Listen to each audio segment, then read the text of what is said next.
Okay.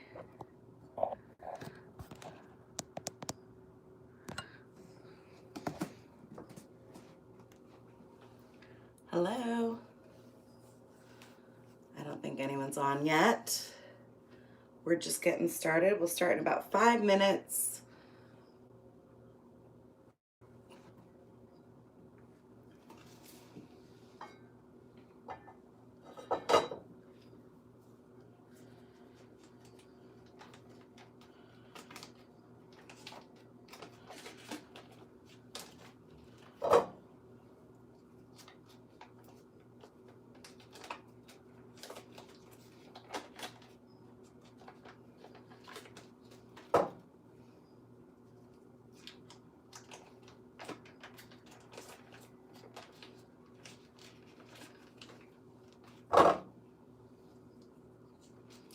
Hello, if you're just joining, type your name in, where you're joining from. Say hi. I'll get started in 4 minutes, but I am going to get the butter on to start the ghee, just because sometimes ghee can take about a half hour to cook. So I want to make sure that we get it all. Oh, hi, Samson. Thanks for being here. I think it's just you and me right now. Which is totally okay. I'll just ask you to participate the entire time. Yeah, Samson from Chi-Town, let's cook. How's the weather today, Sams? In Chicago, what's it like? Hey, Robin, welcome back. I'm so excited to have the crew. It's the good old crew that shows up consistently. A bit cloudy. Okay. It's super nice out here in the Bay. We're like getting real good weather. So friends, we're going to start in 3 minutes. Today we're going to talk about ghee.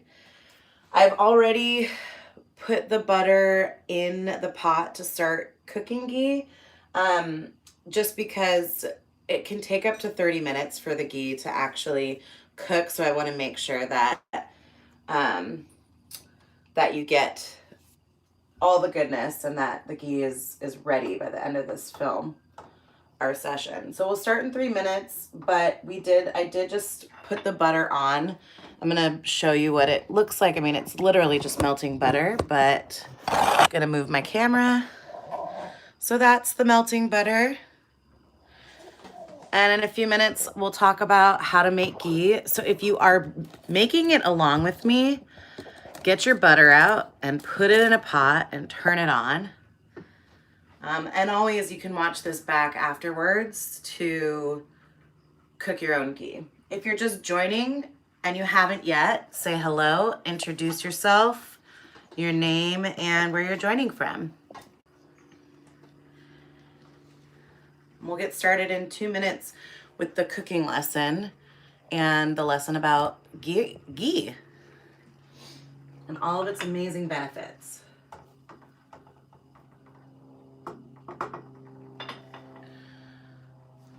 Does the type of burner matter? And if you have a known sensitivity to dairy, is ghee okay to consume? Hey, Chelsea, welcome. The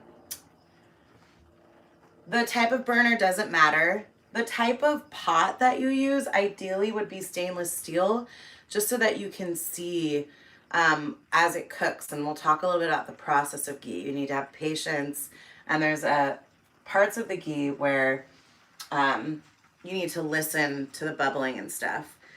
I'm going to talk about the dairy sensitivity and why it's okay to eat ghee. So we'll get started in 1 minute. And before we get started, I just want to show you what's already happening with the butter. This is just normal, but see if you can listen. So that's the crackling of the butter. And there's different sounds the butter makes while it's cooking in its process. So we're gonna get started. So to cook your ghee, you want to start by putting your butter in a pot.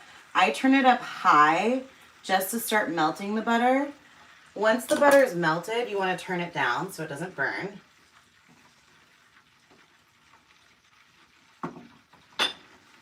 So now I've turned the pot all the way down to a simmer level. And so let's talk about what ghee actually is and how to prepare it and why it's so revered. I have to make sure that this butter doesn't cook too fast either. Okay, so right now it's just foamy and there's a lot of foam on the top. So ghee is a clarified butter oil. It's without the lactose and milk solids. So if you have a dairy sensitivity, most people can tolerate ghee in the digestive system because the milk solids and lactose are cooked out of the butter. It has an awesome buttery taste, an aroma, and I'll talk a little bit about the benefits in just a moment. Traditionally, it's prepared by heating butter until it becomes this golden color. And actually, traditionally, before we started Ayurvedically, before you actually use butter, it was made from cows are revered in India. They're like the sacred animal there. They give off milk and all this kind of like liquid gold is what they call it. And so you would make the milk, you take the milk and then you would make it into a yogurt. And from the yogurt, you would then, move it into a butter. And that's then from the butter is when you would cook it down into a ghee. So the lactose and other milk solids, they coagulate and then they're removed. And the process also of cooking the butter down. So when we first put the butter in and turn it on, you'll see it foams up at the top. It cooks most of the water and natural water content out. So it makes ghee really light, pure, and it's resistant to spoilage. One of the other great things about ghee is that it can tolerate really high heat content. So if you're cooking with it, it's one of the most, like avocado oil and ghee and coconut oil are the ones that you can turn up the highest. I'm not quite sure what the temperature is till it burns. I think it's maybe 500 degrees. So it can tolerate a good amount of heat. Any questions before I go on? If you're just joining, a few things that you want to have, whether you're making your ghee now or you're doing it later, and I'd love if you cook along. Ideally, you use a steel pot so that you can watch the ghee as it cooks, the butter as it cooks. You'll want a jar. I just use an empty ghee jar from one of my favorite brands. Fourth and Heart is also a great place to buy ghee from. They use all natural, organic, grass-fed cows and treat their cows really humanely. You might want a cheesecloth. So I have a cheesecloth and scissors, and then a sieve so that you can strain out the milk solids and everything that end up getting into the pot. I'm going to again zoom up to the pot so you can see the process of where we are with the butter, and just listen to the bubble. And you'll see as I move the foam away, it's starting to get a little clear. But when we cook ghee, the butter takes a while, and eventually some of these milk solids will go away and you'll be able to start to see the bottom of the pot. So that's kind of the process. Okay. Any questions so far? You can hear it. Great. Thank you. So let's talk about the benefits of ghee. Why are we making ghee in the first place? So ghee is considered a rasayana. Everyone say rasayana, Rasayana is it's a food that helps with overall health and longevity, and well-being. And it Ayurveda considers ghee the ultimate cooking oil, and there's so many mind body benefits from the ancient texts. So let's unpack a couple of those benefits. I'm just going to keep an eye on the ghee. So as you're cooking the ghee, again, you want to just pull some of those milk bubbles apart so that you can start to see the solids. And this will be more important as it cooks down. So a couple of the things, and I'm reading some of these off because they actually come from the text. So ghee is enhancing absorption. Because it's an oil, it can bond with lipid-soluble nutrients and herbs to penetrate the lipid-based cell walls of the body. What that means is that it increases the potency of certain herbs that you might be taking by carrying the active components to the interior of the cells where impart the most benefit. So you'll see in Ayurveda, there's a lot of Ayurvedic medicinal ghees that you'll take in through ghee. And because it's a heavy lipid oil, it actually gets delivered deep into your system. It acts as a preservative. It doesn't spoil easily, and it actually preserves the original potency of the herbs and foods that you prepare it with. And it doesn't need refrigeration. So that's really cool. You'll see that when we get it down to this liquid gold part of the cooking, that once we strain it, it will be liquid, but it'll solidify, and that's okay after it cools all the way. It helps aid in digestion. This is like it was mind-blowing for me to be like, how does an oil help aid in digestion? So it actually, the texts say that it can help balance excess stomach acid and maintain and repair the mucus lining of the stomach.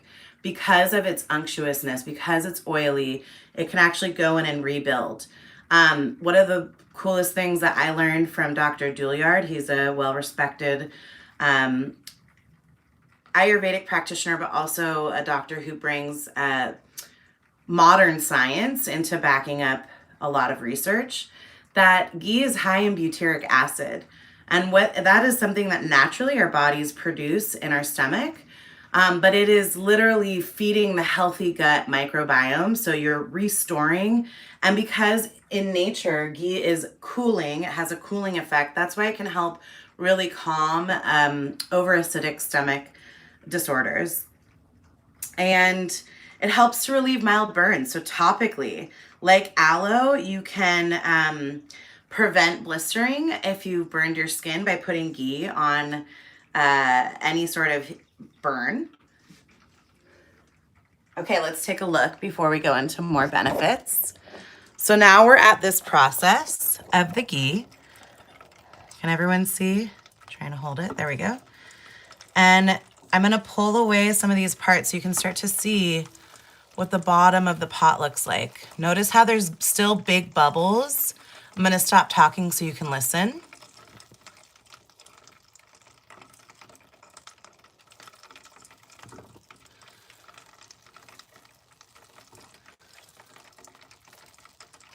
So as the bubbles are popping, there's bigger ones. And what that is it's actually the water molecules cooking out of the butter, which is why it's louder.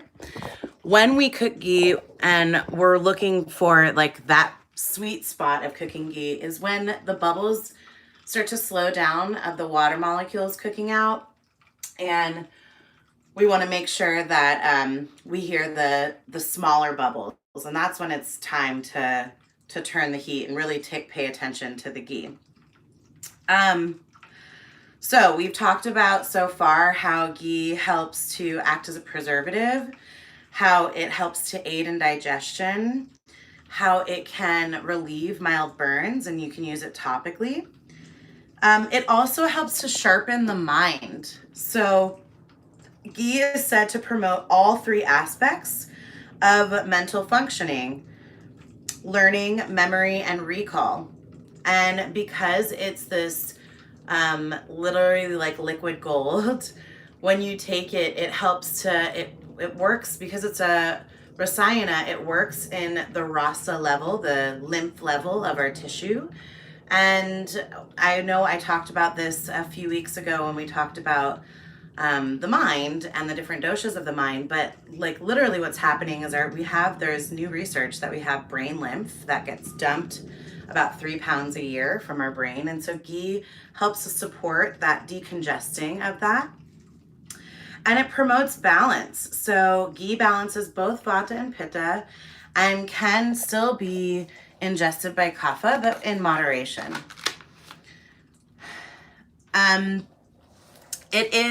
Any questions first before I go on? I'd love to pause. I feel like I've been talking a lot. So let's see, who has questions? Okay. Would this be helpful with someone with psoriatic arthritis? So that's a great question. When it comes to diagnosing, I'm going to say it depends because it depends on the person and the situation. And, you know, more generally, it's good for people who are in better health. And so not that psoriatic arthritis means that you're not in better health, but with Ayurveda, everything depends on the background of the person. Sorry if that's such a vague answer. What heat level do you start cooking the butter at? Okay, so and to be specific, so let's get clear with what kind of butter you want to use. You want a pound of organic unsalted butter. And something I learned recently is ideally it would be cultured butter. You want to put the butter in a heavy medium-sized pan and warm over. I turn it up a little bit higher just right in the beginning to melt the butter down and then turn it down. And you want to cook it over medium heat until it melts and then begins to boil. Then turn the heat to a simmer and keep it on the low simmer. So you don't want to cover the pot. Just like the cooked water, it's evaporating and cooking. And so the butter will foam and start to sputter when it cooks. And the whitish curds will begin to form at the bottom. So I'm going to show you again what the ghee looks like now and how you can hear how the sputtering has changed in the process of cooking so far.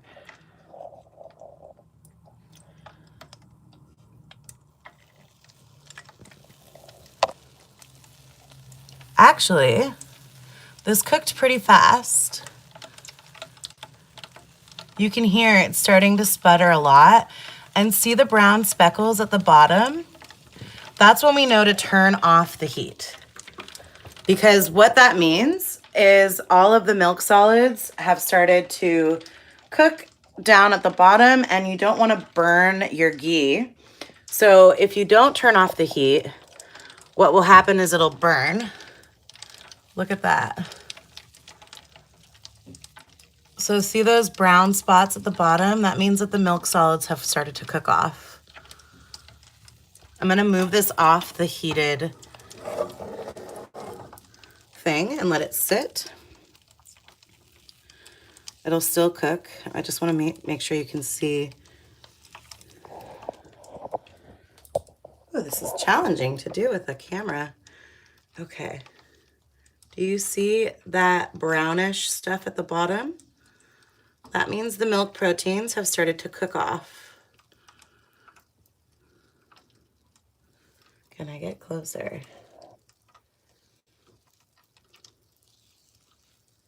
See how that whole thing has turned brown?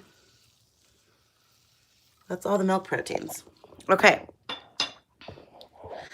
So I've turned the heat off and I've moved it off of the actual burner so that it can start to cool. The reason why it cooks so fast also, friends, is because I took the butter and I let it actually come to room temperature. So I took it out of the fridge before I started cooking it. So if you're doing like a faster version like I was, because we're in this, for only a short amount of time together, then that is a really easy way to cook it a little faster, is by having it at room temperature. Let's see if anyone asked any questions. No. So Robin, I said cultured butter. So you want a pound of unsalted organic butter, and ideally it's cultured, doesn't have to be. And again, you'll cook it for about 30 minutes. You want to watch it closely because it can burn really easily. And then here's what happens, friends. So if you burn your ghee, it turns into brown butter, and you can still use brown butter. But there is that fine point where you start to hear that the cracklings have gotten smaller. Did everyone hear those cracklings got smaller? It was not as foamy and loud. It was quieter and a little more random sputtery sounding.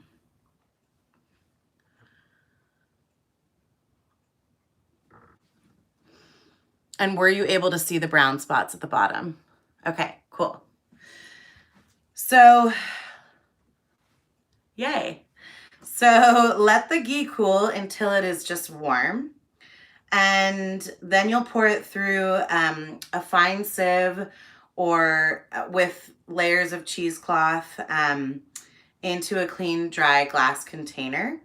And you want to seal it tight with a lid. So there will be curds at the bottom of the pan once we strain it, and that's something you're going to want to dump. One of the things that one of my teachers shared that sometimes she does is, because it's basically like the curds are basically like cooked milk protein.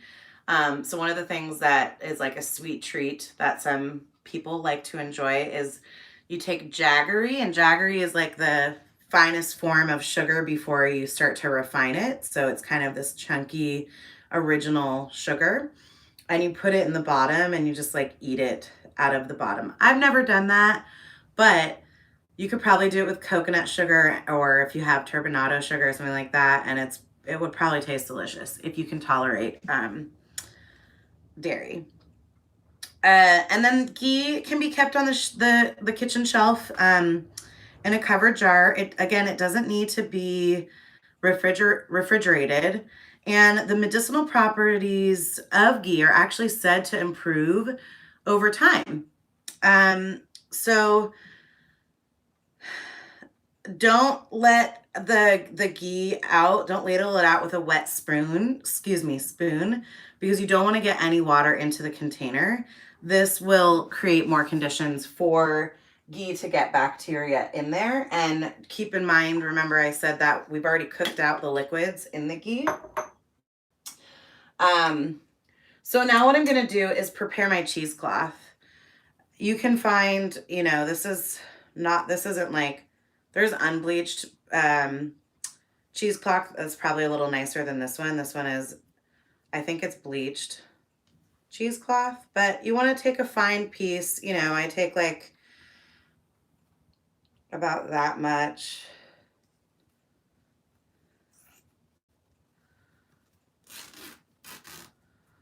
And then you'll coat your sieve with the cheesecloth. So I just line this with the cheesecloth. Here's my sieve.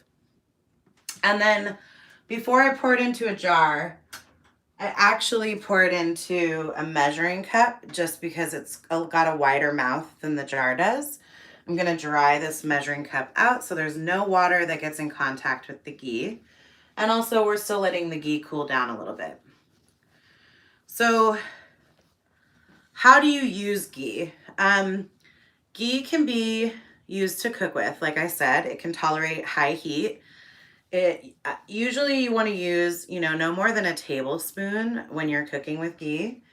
You can also add it to your food. So I love adding it to just bowls that I'm eating. If I have like a quinoa bowl, I'll just take a teaspoon or two and add it to the bowl and let it melt into my food. And that, again, it really helps to aid in digestion, all the medicinal benefits we've already talked about earlier in the filming.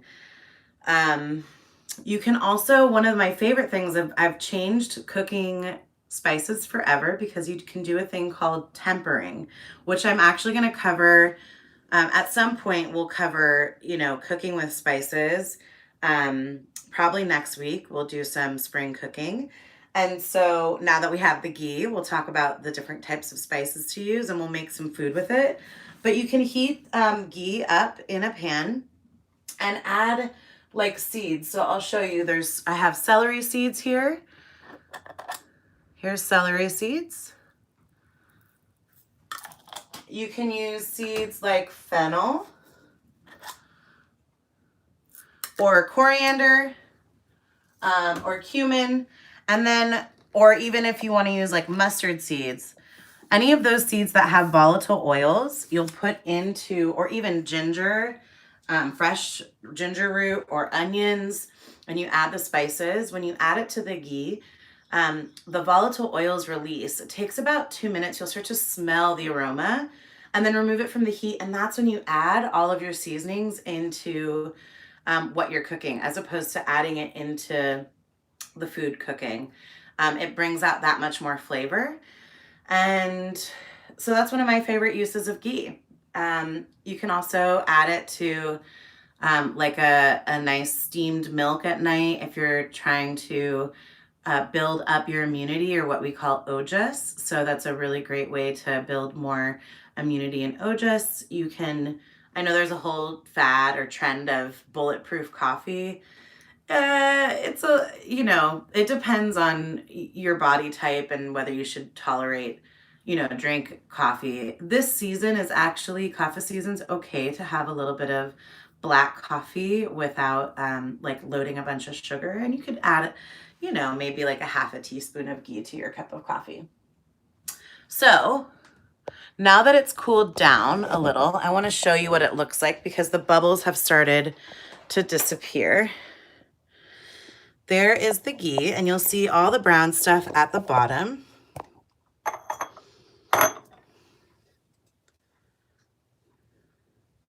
And that's all the milk solids that have cooked. You don't want to scrape it because you don't want it to get into the oil. But there's your liquid gold. And then what I'm going to do is actually strain it because I think it's probably cooled down enough. It's still a little hot, but just for the purpose of moving this all the way through so you can see what it looks like. Okay. Any questions before I actually strain? Whoa, my camera got really crooked there. Hang on. Whoops. Okay, any questions before I strain the ghee? There's a lot of stuff going on over here.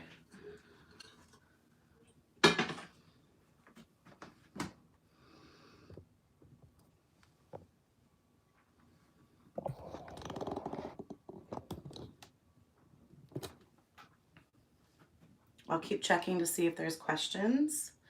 So what I do is I set this up again. I've dried it out to make sure there's literally no water.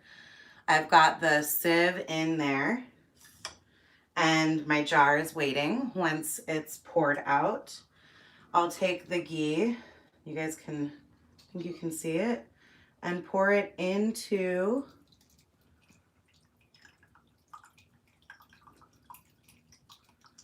the cheesecloth and sieve, and take your time.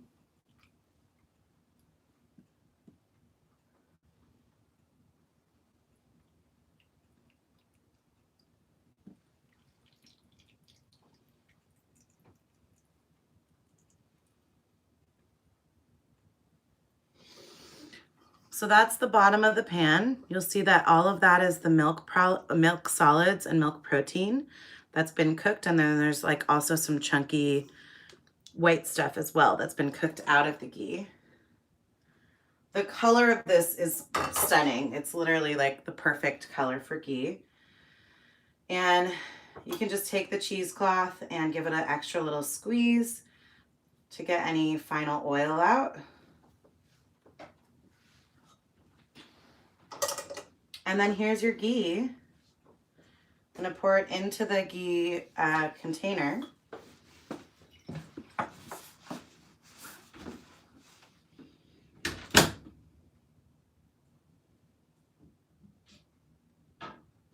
once this cools down, it will solidify. And you just give it a nice airtight seal. I'm going to let it cool a little bit longer before I actually seal it.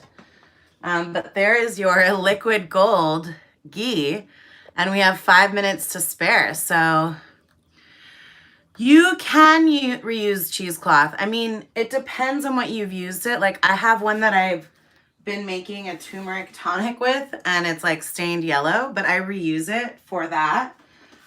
There are some cheesecloths that are a little finer or have bigger holes, and they're not as reusable because they get just damaged once you strain stuff.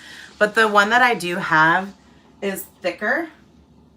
So I can just take this cheesecloth, open it up, rinse out all of there's the milk proteins that also got poured out. And you just toss that and rinse it, hang it to dry. And yeah, reuse your cheesecloth. I mean, especially if you make ghee. I love, if I could tell you, if you could have a scratch and sniff, it smells so buttery and good in here. Also, friends, if you love popcorn, popcorn can be really aggravating for Vata dosha and not great on the digestive system, but adding some ghee to it will actually make it much more digestible. You're so welcome, Robin. We have a few more minutes left of our time together. Yeah, it's so good. And then there's also this spice mix called Hingwashtika. I know it's a really weird name, but Hingwashtika. It's got different peppers and other digestive spices in it, and you mix that with the popcorn and the ghee. So good. So again, we have a few more minutes left of our time together, 3 minutes to be exact. And so I wanted to just see if you have any further questions about making ghee or why it's good for you. And then anything beyond that, if you were here for last week's session, we talked about cooked water. So if you've been drinking cooked water, I'd love to hear how it's been going for you. Know that these videos stay up for 2 weeks, so you'll have access to this. You can share it with your friends. And then next week, I'll be doing on Wednesday, I do the 2 o'clock Ayurveda lifestyle practice. Yesterday, we talked about sense care, and last week we talked about self-massage and oiling. Again, these videos stay up for 2 weeks. So next week, I'll be breaking down each dosha and talking about how to manage and take care of each dosha, since we're made of all three. And Vata will be the first one that we start with next week. And then next week, in cooking, we'll talk about spring recipes and some spring spices to use and how to best support your digestive system during this time in quarantine. I really hope that you make some ghee when you get all the ingredients that you need and that you enjoy eating this ghee. It really does help soothe and nourish your digestion and your nervous system. And there's so many other benefits. If you joined late, you can watch back. I talked about all the benefits of ghee. So I'll leave again. We have like a minute and a half left together. So if there's any lingering questions, or if you're joining and you were here last week, please share in the chat function how cooked water has been going for you, maybe if you added some spices to it, etc. Or any questions about ghee and making ghee. So type it in. I'm here for you for a couple more minutes. Or if you have any requests for our cooking quarantine together.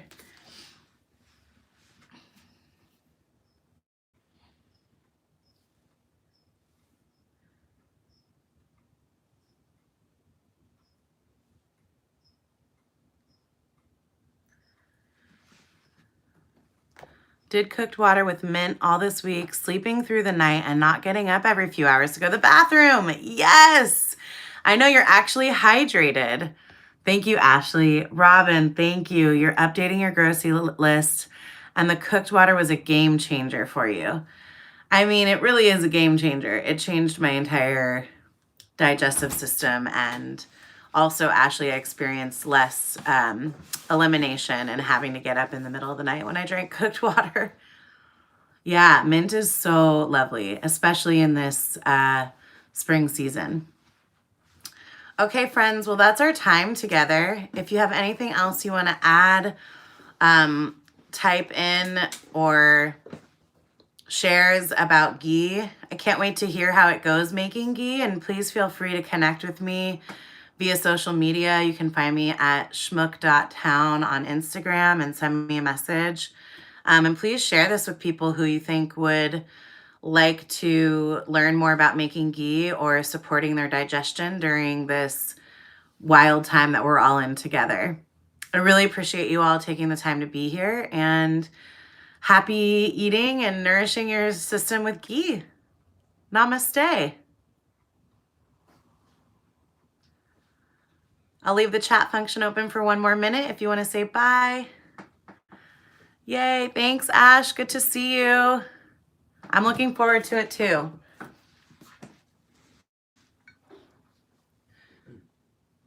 I can't type in my IG, but Samson, can you type it in? Schmook.town, SCHMOOK.TOWN.